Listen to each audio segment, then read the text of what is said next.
అపోస్తల కార్యములు 17వ అధ్యాయము. తెస్సలోనికలో క్రైస్తవ సంఘము. వారు అంఫిపోలి అపొల్లోనియాల మీదుగా పయనించి తెస్సలోనికకు వచ్చిరి. అక్కడ యూదుల ప్రార్థనా మందిరము ఒకటి కలదు. పౌలు తన అలవాటు చొప్పున ప్రార్థనా మందిరమునకు వెళ్ళెను.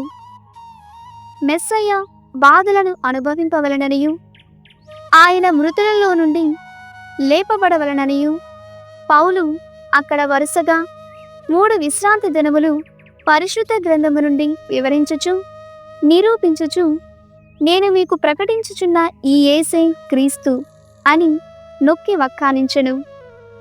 వారిలో కొందరు అతడు చెప్పిన దానిని విశ్వసించి పౌలు సిలాసులతో చేరిరి.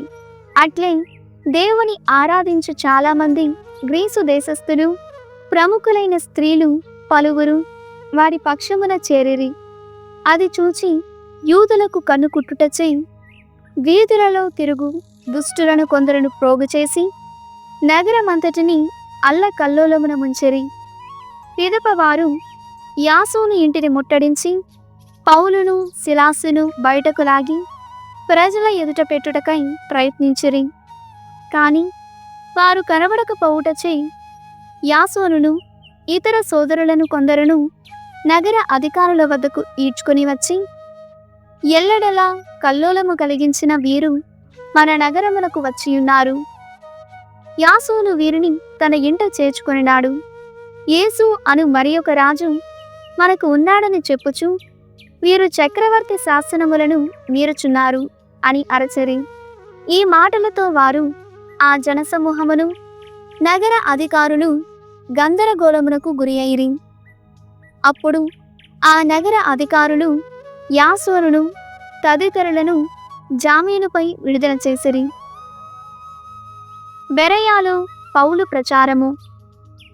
సోదరులు చీకటి పడగానే పౌలును సిలాసును బెరయాకు పంపివేసిరి. వారు బెరయాకు చేరుకొని యూదుల ప్రార్థనా మందిరమునకు వెళ్ళిరి. అక్కడి ప్రజలు తెస్సలోనికలోని ప్రజల కంటే విశాల హృదయులు.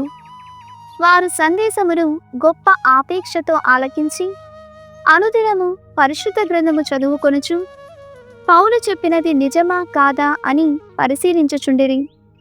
వారిలో పలువురు విశ్వసించిరి. ఉన్నత వర్గములకు చెందిన గ్రీసు దేశపు స్త్రీలను పురుషులను విశ్వాసులైరి. కాని పౌలు బెరయాలో కూడా దేవుని వాక్కును బోధించినని విని తెస్సలోనికలోని యూదులు అచటకు వచ్చి జనసమూహములను రెచ్చగొట్టి కలవరపరచిరి. అందుచే వెంటనే సోదరులు పౌలును సముద్ర తీరమునకు పంపివేసిరి. కాని సిలాసు తిమోతీలు ఇరువురును బెరయాలోనే నిలిచిపోయిరి. పౌలును తీసుకొని పోవు వారు ఏథెన్సు వరకును అతని వెంట వెళ్ళిరి.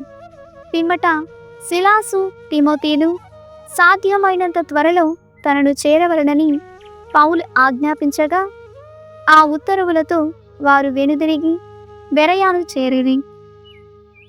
ఏథెన్సులో పౌలు ప్రచారం. పౌలు ఏథెన్సులో తిమోతి సిలాసుల కొరకు ఎదురు చూచుచుండెను. ఆ నగరము ఎట్లు విగ్రహములతో నిండియుండెను పౌలు గమనించి చాలా కలత చెందెను. కావున అతడు ప్రార్థనా మందిరములో యూదులతోనూ దైవభక్తి పరులతోనూ సంత వీధులలో ప్రతిదినము గుమికూడు ప్రజలతోనూ వాదించుచుండెను. ఎపిక్యూరియులలోను స్తోయికులలోను తత్వవేత్తలు కొందరు పౌలుతో వాదోపవాదములు గావించిరి. కొందరు అవివేకియగు ఈ వాచాలుడు చెప్పునదేమి అని పలికిరి. మరికొందరు ఇతడు అన్యుల దేవుళ్లను గూర్చి మాట్లాడుచున్నట్లున్నది అని చెప్పుకొనిరి. ఏలయనా పౌలు యేసును గూర్చియు ఆయన పునరుత్థానమును గూర్చియు బోధించుచుండెను. కనుక వారు పౌలును అరియోపాగసు అను సభకు తీసుకొని వచ్చి, నీవు చేయుచున్న ఈ క్రొత్త బోధన గూర్చి మేము తెలుసుకొనగోరుచున్నాము. నీవు చెప్పడు కొన్ని సంగతులను వినగా మాకు వింతగా ఉన్నది. వాటి అర్థమేమిటో తేట తెల్లముగా తెలుసుకొనవలనని మేము ఆశించుచున్నాము అని పలికిరి. ఏలయనా ఏథెన్సులోని పౌరులకు, అచట నివసించడు పరదేశస్థులకు నూతన విషయములను గూర్చి చెప్పుటలో వినుటలో కాలము వెళ్ళబుచ్చుట వారికొక వేడుక. అప్పుడు పౌలు అరెయోపాగసు అను సభ ఎదుట నిలువబడి, ఏథెన్సు పౌరులారా, మీరు మిక్కిలి భక్తిపరులని నాకు తోచుచున్నది. ఏలయనా నేను మీ నగరములో నడిచిపోవునప్పుడు మీ పూజా స్థలములను చూచితిని. తెలియని దేవునకు అని వ్రాయబడి ఉన్న ఒక బలిపీఠమును నేను అందు చూచితిని. కనుక మీరు ఇప్పుడు ఆరాధించుచున్న ఆ తెలియని దేవుని గూర్చియే నేను మీకు ప్రకటించుచున్నాను. ఈ ప్రపంచమును దానిలోని సమస్తమును సృష్టించిన దేవుడే పరలోకమునకు భూలోకమునకు ప్రభువు. ఆయన మానవ నిర్మితమైన ఆలయములో నివసింపడు. ప్రజలందరకు జీవమును శ్వాసమును సమస్తమును ఇచ్చు ఆయన మానవుల చేతులతో సేవింపబడువాడు కాదు. ఒక్క పురుషుని నుండియే ఆయన అన్ని జాతుల జనులను కలిగించి భూలోకమంతటా వారిని నివసింపచేసెను. ఆయన ముందుగానే వారి వారి కాల పరిమితులను, వారి వారి నివసించు స్థలముల సరిహద్దులను స్థిరపరచెను. వారు ఆయన కొరకు అన్ని ప్రక్కలను వెదకి ఆయనను కనుగొనుటకై ఆయన ఇట్లు చేసెను. ఆయనను దేవుడు నిజముగా మనలో ఏ ఒక్కరికిని దూరముగా లేడు. ఏలయనా ఆయన యందే మనము జీవించుచు సంచరించుచున్నాము, ఉనికిని కలిగి ఉన్నాము. మీలో కొందరు కవులు చెప్పినట్లుగా మనమును ఆయన బిడ్డలమే. దేవుని బిడ్డలమైన మనము దైవ స్వభావమును మనుషుల కల్పనా కౌశలము వలన మలచబడిన బంగారముతో కాని వెండితో గాని పోల్చవచ్చునని భావింపరాదు. మానవులు అజ్ఞానులుగా ఉన్న కాలములో దేవుడు వారిని గూర్చి పట్టించుకొనలేదు. కాని ఇప్పుడు ఎల్లడలా ప్రజలందరూ హృదయ పరివర్తన చెందవలనని ఆజ్ఞాపించుచున్నాడు. ఏలయనా ఆయన ఎన్నుకొనియున్న ఒక మనుష్యుని మూలమున ప్రపంచమునంతటిని నీతి ప్రకారము తీర్పు చేయుటకు ఒక రోజును నిర్ణయించియున్నాడు. ఆయన ఆ మనుష్యుని మృతులలో నుండి లేపుట ద్వారా ఈ విషయమును గూర్చి అందరకును దృఢపరచెను అని పలికెను. పౌలు చెప్పిన మృతుల పునరుత్థానమును గురించి విన్నప్పుడు కొందరు అతనిని ఎగతాళి చేసిరి. కానీ కొందరు ఈ విషయమును మరలా వినవలయునని కోరుచున్నాము అనిరి. తరువాత పౌలు వారిని వీడి వెళ్ళిపోయెను. కొందరు అతడు చెప్పినది విని విశ్వసించి అతని పక్షమున చేరిరి.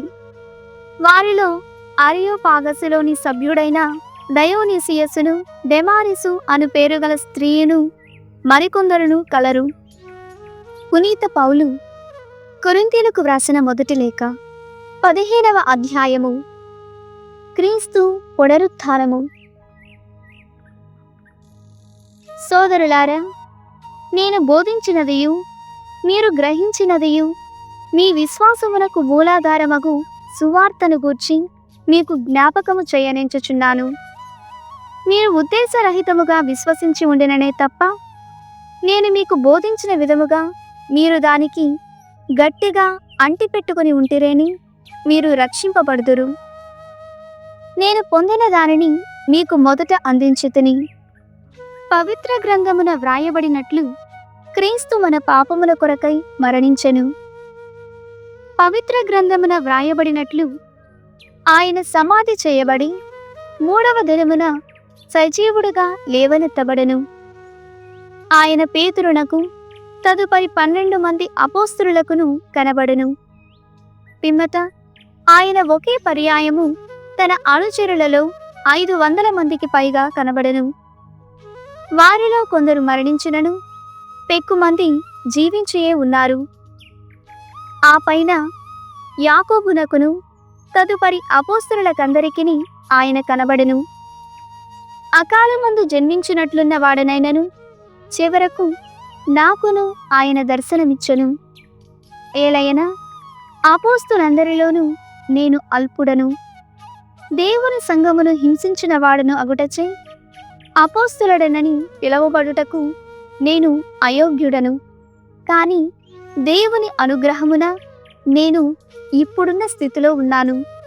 ఆయన అనుగ్రహము నాయందు నిష్ఫలము కాలేదు. పైగా ఇతర అపోస్తలుల కంటే నేను ఎంతయో అధికముగా శ్రమించితిని. కాని అది నిజముగా నా ప్రయాస కాదు, అది నా ద్వారా పనిచేయు దేవుని కృపయే.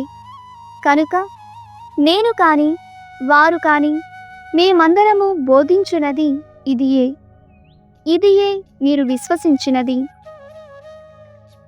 మన పునరుత్థానము. మృత్యువు నుండి క్రీస్తు జీవముతో లేవనెత్తబడినని కదా మా సందేశము. మరి మృతుల పునరుత్థానము లేదని మీలో కొందరు ఎట్లు చెప్పుచున్నారు? అదియే నిజమైనచో క్రీస్తు లేవనెత్తబడలేదనియే కదా దాని అర్థము. మరి క్రీస్తే లేవనెత్తబడినచో మా బోధన వ్యర్థమే, మీ విశ్వాసమును వ్యర్థమే. మేము దేవుడు క్రీస్తును జీవముతో లేవనెత్తననుటచే దేవుని విషయములో మేము అసత్యమాడినట్లే. ఏలైనా మరణించిన వారు జీవముతో లేవనెత్తబడరు అనునదియే నిజమైనచో దేవుడు ఆయనను లేవనెత్తనట్లే కదా. మృతులు లేవనెత్తబడినచో క్రీస్తు లేవనెత్తబడలేదు.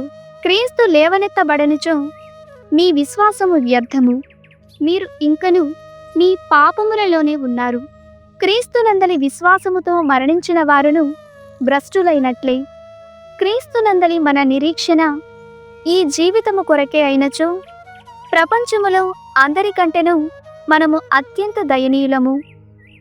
మరణమున నిద్రించుచున్నవారు లేవనెత్తబడుదురని ధృవపరచుటకు క్రీస్తు మృత్యువు నుండి లేవనెత్తబడిన వారిలో ప్రథముడనుట సత్యము.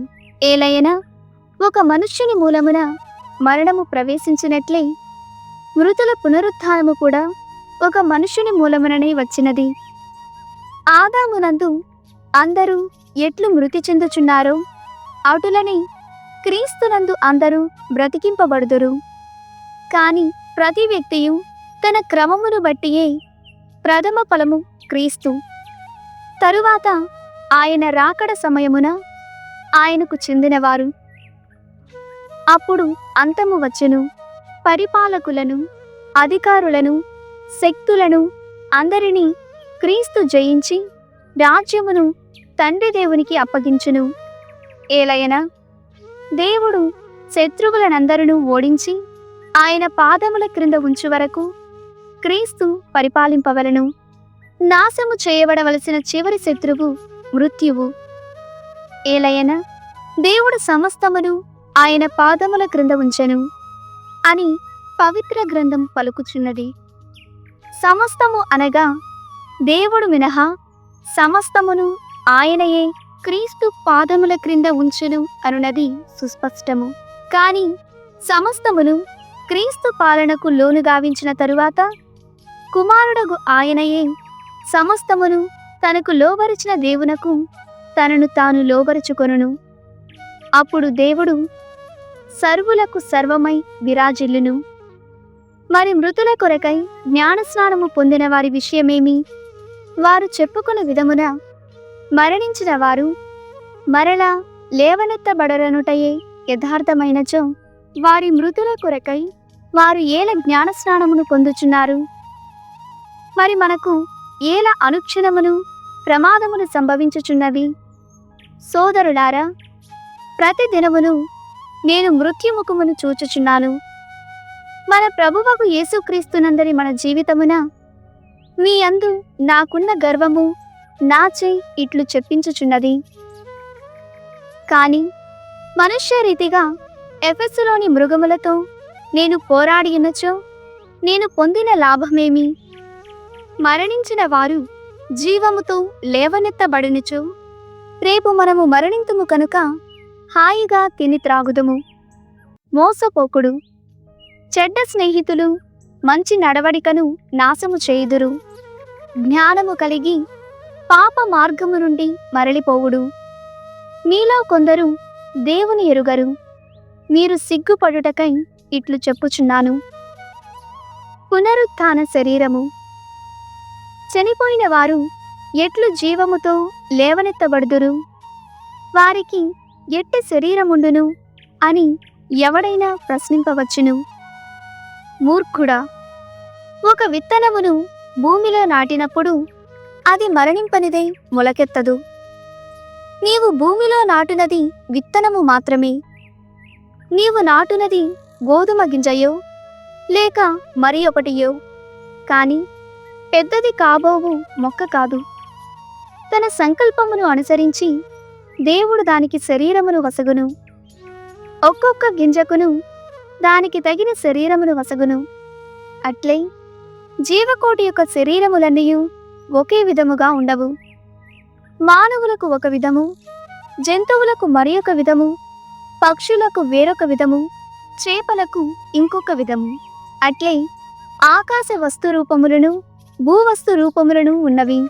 భూవస్తు రూపముల వైభవము ఒక విధమైనది, ఆకాశ వస్తు రూపముల వైభవము వేరొక విధమైనది. సూర్యుని వైభవము ఒక విధము, చంద్రునిది వేరొక విధము, నక్షత్రములది మరి ఒక విధము.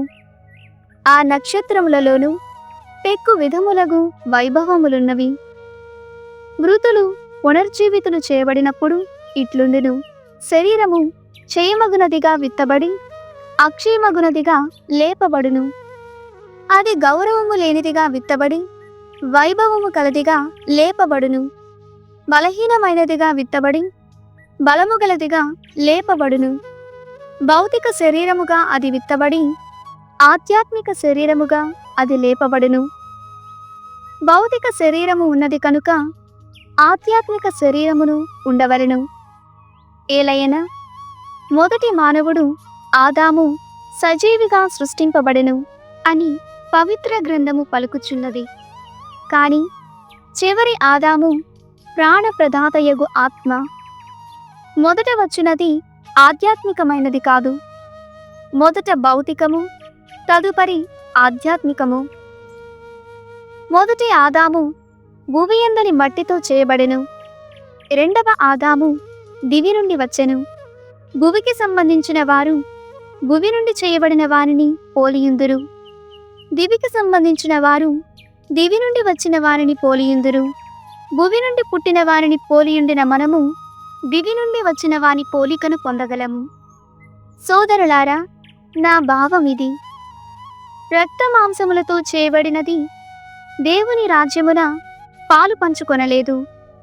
భౌతికమైనది అమరత్వమును పొందలేదు.